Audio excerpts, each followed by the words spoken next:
Il n'y a pas encore vraiment de Premier ministre nommé, mais Ah si, il est toujours là, il n'a pas démissionné. on pense que Gargamel pourrait prendre la suite de Bayrou, qui démissionnera demain matin à 8 heures au petit déjeuner qu'il prend avec l'archer. C'est-à-dire qu'ils seront à peu près à 80 mètres l'un de l'autre à cause du ventre, n'est-ce pas? Et ils vont essayer de prendre un petit déjeuner. Et quand je dis prendre un petit déjeuner, c'est qu'ils vont prendre tous les petits déjeuners et de l'Assemblée et du Sénat pour faire le leur à deux, évidemment. On ne sait pas encore ce qu'il y aura au menu, mais Macron risque d'être complètement écrasé par ces deux personnes dont il ne comprend même pas l'existence. Il sera suivi d'une dame, on va dire dame, parce que sinon on va faire complotiste, très maigre, très maigre, habillée en vuitton, qui sera derrière lui en train de l'engueuler ou de lui jeter des trucs, tout ça.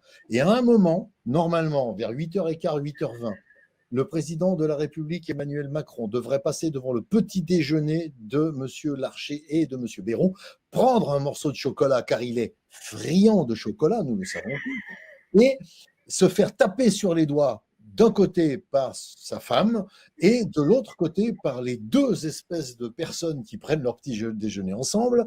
Et donc, c'est là qu'il perdra la vie.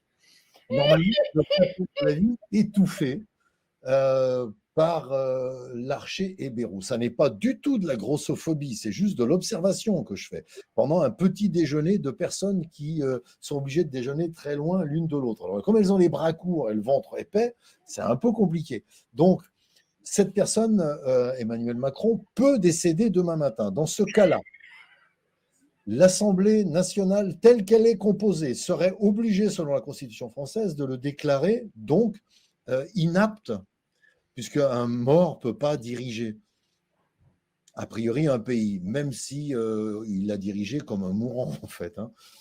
Donc là, on serait dans une espèce de no man's land où un des deux, c'est-à-dire Larcher, serait de toute façon en charge des affaires de la France. Quelle que soit la configuration, M. Larcher, pendant son petit déjeuner, aurait aidé M. Bayrou à compacter M. Macron et donc se retrouverait lui-même en charge des affaires du pays. Et il aurait la charge d'organiser des élections entre 20 jours et 35 jours après l'empêchement de M. Macron qui aurait... Enfin, bon, c'est une histoire de chocolat avec sa femme.